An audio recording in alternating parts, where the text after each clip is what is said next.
जय हिंद प्यारे बच्चों, सभी का मैथ अड्डा 16 पे स्वागत है। तो बच्चों आज हम कक्षा 10 की प्रश्नावली 6.2 के बारे में अध्ययन करेंगे।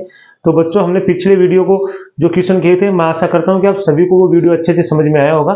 तो आगे वीडियो को शुरू करने से पहले आप सभी बच्चों से निवेदन है कि आप मैथ अड्डा 16 के चैनल को सभी बच्चे सब्सक्राइबर कर लेंगे, शेयर करेंगे, लाइक करेंगे और कमेंट करेंगे। जो बेल आइकन वाला घंटा बच्चों उसे वैसे प्रेस करना है ताकि आने वाला नोटिफिकेशन सबसे पहले बच्चों आप प्राप्त कर सके और क्लास का आनंद उठा सके। तो चलो बच्चों अब आगे क्लास को स्टार्ट करते हैं। तो सभी बोर्ड की तरफ ध्यान देंगे।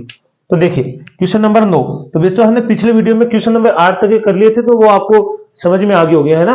तो आगे देखो क्या लिखा, एबीसीडी एक समलंब है जिसमें एबी समांतर है डीसी के तथा इसके विकिरण प्रस्थ बिंदु ओ पर प्रतिच्छेद करते हैं। तो दर्शाए हमें सिद्ध करना है एओ बटे बीओ बराबर सीओ बटे डीओ, ये सिद्ध करके लाना है। हमारे पास एक समलंब चतुर्भुज बोला है इसने, तो वो समलंब चतुर्भुज बनाते हैं। पहले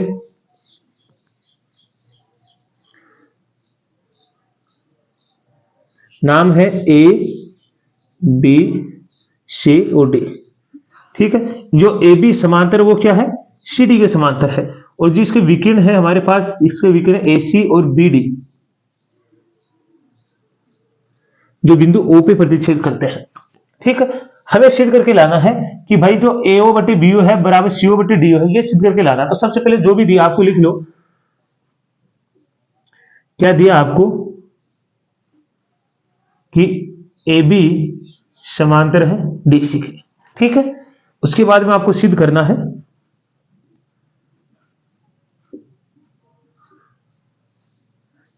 आपको क्या करना है, एओ बटे बीओ बराबर सीओ बटे डीओ। तो अब इस बच्चों इस क्वेश्चन में हमें रचना करनी पड़ेगी। तो रचना देखो क्या करनी पड़ेगी। अब हमें रचना देखो, यहां से मैं कोई रेखा लेता हूं और उसको मैं और से मिला देता हूं और इस बिंदु का नाम देता हूं ई। आप चाहो तो इसे आगे तक ले सकते हो, लेकिन जो हमारा काम है वो यहीं तक हो जाएगा। जो ईओ है ना, यहां तक हमारा काम हो जाएगा, तो आगे लेने की आवश्यकता नहीं है। बाकी आप आगे भी ले सकते हो लेकिन उसकी आवश्यकता नहीं पड़ेगी। देखो मैंने क्या किया है, मैंने रचना की, जो ये वाली रेखा है ओ ई, ये मैंने किसके समांतर ली है, डीसी और इस एबी के समांतर ली है। देखो यहां हमें एबी समांतर डीसी के, तो मैंने यहां पे क्या लिया कि जो ई ओ ई रेखा है ना, ये भुजा है ओ ई, ये मैंने समांतर खींचे सीडी के। अगर ये सीडी के समांतर है तो ये समांतर किसकी हो जाएगी, एबी के भी समांतर हो जाएगी। क्यों? क्योंकि ये पहले से समांतर एबी समांतर डीसी के। तो अगर ओए समांतर है सीडी के, तो इसका मतलब जो ओए वो समांतर एबी के अपना आप ही हो जाएगा। होगा कि नहीं होगा? तो यहां से आप क्या लिख सकते हो रचना में कि जो ओई है ना, वो समांतर आपने किसके लिए, सीडी के। तो ये समांतर हो जाएगी किसके, एबी के भी। ये बात आप लिख सकते हो। या फिर आप ऐसे लिख सकते हो कि बिंदु ओ से एडी पे, बिंदु ओ एडी पर इसके किसके, सीडी के समांतर हमने क्या कौन सी रेखा खींची, ओई रेखा खींची है, ठीक है। ओई भुजा खींची है, ठीक है। ऐसे लिख सकते हो या फिर आप शॉर्ट में ऐसे लिख सकते हो। अब उपपत्ति में आप क्या लिखोगे, देखो क्योंकि इस YouTube पे आपको मैथ अड्डा पे कमजोर से कमजोर बच्चा भी समझ सकता है। देखो अगर आपको ये से नहीं समझ आती, इसको मैं थोड़ा आगे बढ़ा देता हूं, इसको नाम दे दो एफ। लेकिन बच्चों अगर आप या तो इधर से ओ से लेके ई तक की ले सकते हो या ओ से लेके एफ तक की ले सकते हो। यह रचना में लिखनी पड़ेगी आपको। अगर इधर से लेंगे तो भी हम हल कर देंगे, इधर से लेंगे तो भी हम हल कर देंगे। हमारा आंसर हमें ये वाला लेके आना, इसलिए हमें इतनी ही रेखा भुजा की आवश्यकता पड़ेगी, इस वाले की नहीं पड़ेगी। इसलिए हम ये पूरी नहीं ले रहे थे, इसलिए मैंने कहा कि आगे वाले की आवश्यकता नहीं पड़ेगी हमें। तो यहां से देखो अब हमें क्या लेना कि जैसे मैंने यहां पे लिखा, अब देखो सबसे पहले एक एक करके मैंने यहां लिखा कि जो ओई है ना, वो समांतर है किसके, सीडी में। अगर मैं ऐसा लिखूं तो ये रचना से आपने ली है। आपने अगर ऐसा लिखा है तो कौन सा त्रिभुज में से लिखा आपने, किस त्रिभुज में से लिखा है, एक बार आपको मैं बताने के लिए बता रहा हूं भाई। एक बार फिर हम देखो, अब आपको मैं बताता हूं जो ओई समांतर इस वाली की। तो यहां से आप ध्यान से देखोगे, मैं इसको मिटा देता हूं। अब जरा ध्यान से देखिए, ओई समांतर होगी किसके, सीडी के। तो आपको याद होगा जब दो रेखाएं, दो भुजा समांतर होती है, जब दो भुजा समांतर होती है तो उनकी भुजाओं का अनुपात क्या होता है, बराबर होता है। इसलिए आपको ये त्रिभुज के ये नहीं लिख के आपको सबसे पहले क्या लिखना पड़ेगा, इस त्रिभुज का नाम लिखो। तो आप त्रिभुज कौन से लोगे, ए सी डी में, ए सी डी में आप क्या लिखोगे कि जो ओई है ना, वो समांतर किसके, सीडी के। कहां से लिख रहे हो आप, ये रचना से, क्योंकि आपने रचना में ये बात लिखी है। अगर ये समांतर है तो इसका मतलब इस त्रिभुज की भुजाओं का अनुपात तो बराबर हो गई। तो यहां से आप क्या लिखोगे, ए ई बटे में ए डी बराबर होगा इसे क्या, ए ओ बटे ओ सी, ए ओ बटे सी ओ, मतलब ये समीकरण आप दे दोगे एक, या ए ओ बटे सी ओ सी, एक ही बात है। अब ऐसे आपको क्या करना है दूसरे वाले में, ऐसे दूसरा वाला। अब मैं इस रेखा को वापस खींच देता हूं, ठीक है, और आपकी बार देखो इसको मैं मिटाता हूं। आप जरा ध्यान से देखिए, आपकी बार ये किसके समांतर आएगी, ओ ई किसके समांतर होगी, ए बी की। तो यहां से त्रिभुज का नाम क्या है, त्रिभुज ए बी डी में जो हमारा त्रिभुज आ रहा है ना, आपकी बार कौन सा, ए बी डी वाला आ रहा है। तो यहां से क्या समांतर आपके ओ ई समांतर किसके आ गया आपके पास, ए बी। ये भी आपने कहां से ली है, रचना से ली है भाई, क्योंकि रचना में आपने पहले लिखा है। अगर ये समांतर तो आप लिख सकते हो कि ए ई बटे क्या है, ई डी बराबर होगा किसके, बीओ बटे डीओ। यहां से बीओ बटे क्या लिखोगे, डीओ। ये हो गया समीकरण नंबर 2। अब जरा बच्चों समीकरण 1 और 2 से देखिए, देखो ये वाला आपको दिखाई दे रहा है सेम, ये वाला आपको सेम दिखाई दे रहा है। तो आप लिखोगे समीकरण 1 और 2 से, समीकरण 1 और समीकरण 2 से, ठीक है। तो यहां से आप क्या लिखोगे, आपके पास आएगा ए ओ बटे सी ओ बराबर बी ओ बटे डी ओ। लेकिन आपको उत्तर तो देखो, उत्तर तो हमें मिल गया लेकिन सेम नहीं मिला है, या ए हो या बी ओ है। तो यहां से आप क्या करोगे, इनका वजर गुणन करोगे। क्या करोगे, वजर गुणन करोगे, करने पे तो आपके पास क्या आएगा, ए ओ गुणा डी ओ बराबर बी ओ गुणा सी ओ। अब इस बी ओ को इधर भेजो, डी ओ को उधर जाने दो। ए ओ बटे बी ओ बराबर सी ओ बटे डी ओ। क्या आपको यही सिद्ध करना था, ए ओ बटे बी ओ बराबर सी ओ बटे डी ओ? तो आप लिखोगे इति सिद्धम।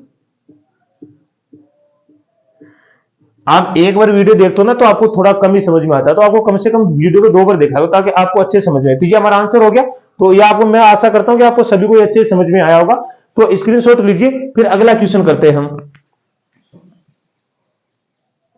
चलो बच्चों अगला क्वेश्चन देखिए, क्वेश्चन नंबर 10। इस प्रश्नावली का ये अंतिम क्वेश्चन है। एक चतुर्भुज एबीसीडी के विकर्ण परस्पर बिंदु O पर इस प्रकार प्रतिच्छेद करते हैं कि AO बटे BO बराबर CO बटे DO है। तो दर्शाइए, मतलब सिद्ध करना है कि एबीसीडी क्या है, समलंब है। तो चलो हम एक डायग्राम बना लेते हैं। हमें यह सिद्ध करके लाना कि भाई एबीसीडी क्या है, एक समलंब है।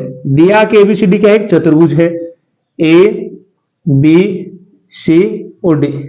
जो इसके विकर्ण है वो क्या, कहां पे प्रतिच्छेद करते हैं, बिंदु O पे। तो ये लो, थोड़ा सही नहीं है, ये O पे प्रतिच्छेद करते हैं। हमें सिद्ध करके लाना है कि भाई एबीसीडी एक समलंब है। तो यहां से जो भी दिया है उसको सबसे पहले लिख लो आप। दिया है, क्या दिया है कि एबीसीडी एक चतुर्भुज है, जहां आपको दिया गया है कि AO बटे BO बराबर CO बटे DO है। इसको समीकरण नंबर दे दे 1। इसकी आवश्यकता पड़ेगी हमें। सिद्ध क्या करना है, सिद्ध आपको करना है कि ABCD एक समलंब है, ठीक है। तो यहां रचना क्या करोगे,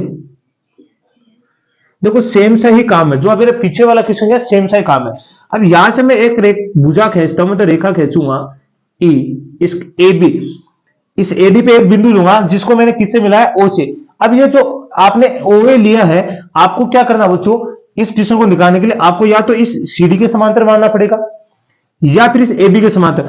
आपको एक के समांतर मान लो, दूसरे लेके आ जाओ, तो ये हमारा सिद्ध हो जाएगा कि भाई एक के लेके चलो और दूसरे के ले आओ। तो इसका मतलब सिद्ध कर देंगे कि भाई ये एबीसीडी का एक समलंब चतुर्भुज है। तो सबसे पहले क्या लिखेंगे, मैं लिख देता हूं कि OE है ना, वो समांतर हमारे पास DC के, ये हम लिख देते हैं। अब जो OE समांतर DC के, हम इस OE को सिद्ध कर देंगे AB के। अब ये दोनों अगर बराबर हो जाएंगे तो हमारा काम हो जाएगा कि AB समांतर है DC के। अगर आप इन दो भुजाओं को समांतर कर दो तो आसानी से ये एबीसीडी क्या बन जाएगा, समलंब चतुर्भुज बन जाएगा। और आप जानते हो कि समलंब चतुर्भुज की आमने सामने की या समलंब चतुर्भुज की दो भुजाएं क्या होती हैं, समांतर होती हैं। तो ये दोनों समांतर कर देंगे तो हमारा उत्तर हो जाएगा। तो यहां से आप उपपत्ति में लिखोगे, अभी मैंने पीछे बताया आपको, ध्यान से देखोगे आप, मैं इस वाले को मिटाता हूं।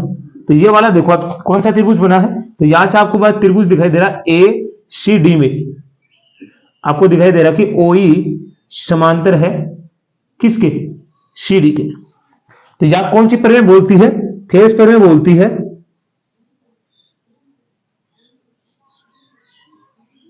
थेस प्रमेय,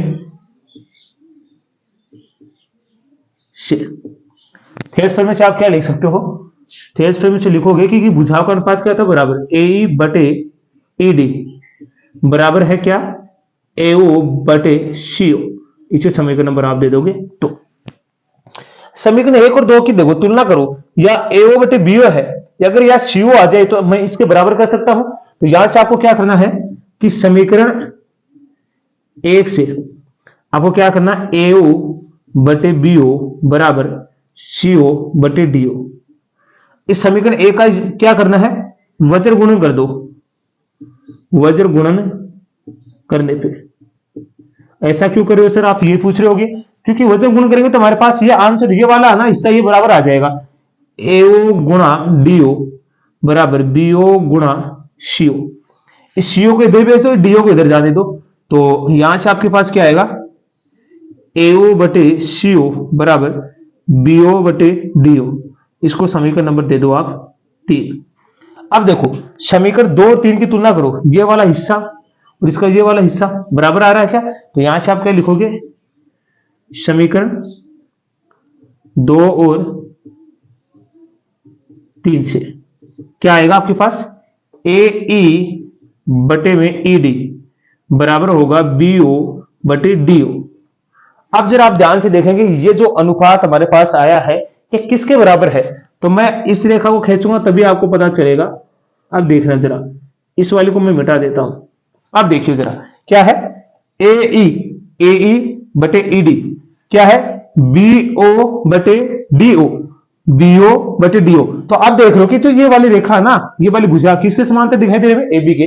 तो यहां से आप लिखोगे थेल्स प्रमेय के विलोम से, थेल्स प्रमेय के विलोम से, विलोम से। तो थेल्स प्रमेय के विलोम से यहां से क्या आ जाएगा आपके पास कि जो ओई है ना उस समांतर है किसके, एबी के।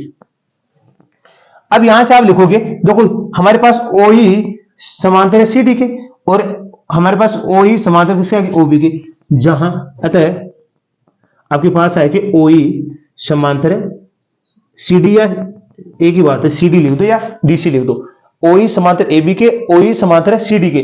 तो आप क्या लिख सकते हो, तो आप लिख सकते हो अतः, या मैं इधर लिख देता हूं, एक बार आप यहां तक स्क्रीनशॉट ले लीजिए।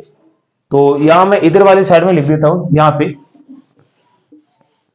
हाँ तो यहां पे मैं लिख सकता हूं अतः ए बी समांतर किसके, सी डी। ए बी समांतर सी डी हुआ क्योंकि ये वाला दोनों हिस्से में समान है, तो ए बी समांतर किसके, सी डी की। तो आप लिख सकते हो अतः ए बी सी डी एक समलंब है। ये हमारा आंसर हो गया। ठीक है, तो आज के लिए हम इतना ही करेंगे। तो सभी, तो ये समझ में आ गया ना आपको। तो आज कल हम इतना ही करेंगे। तो सभी को मैथ अड्डा सिस्टम की तरफ से धन्यवाद।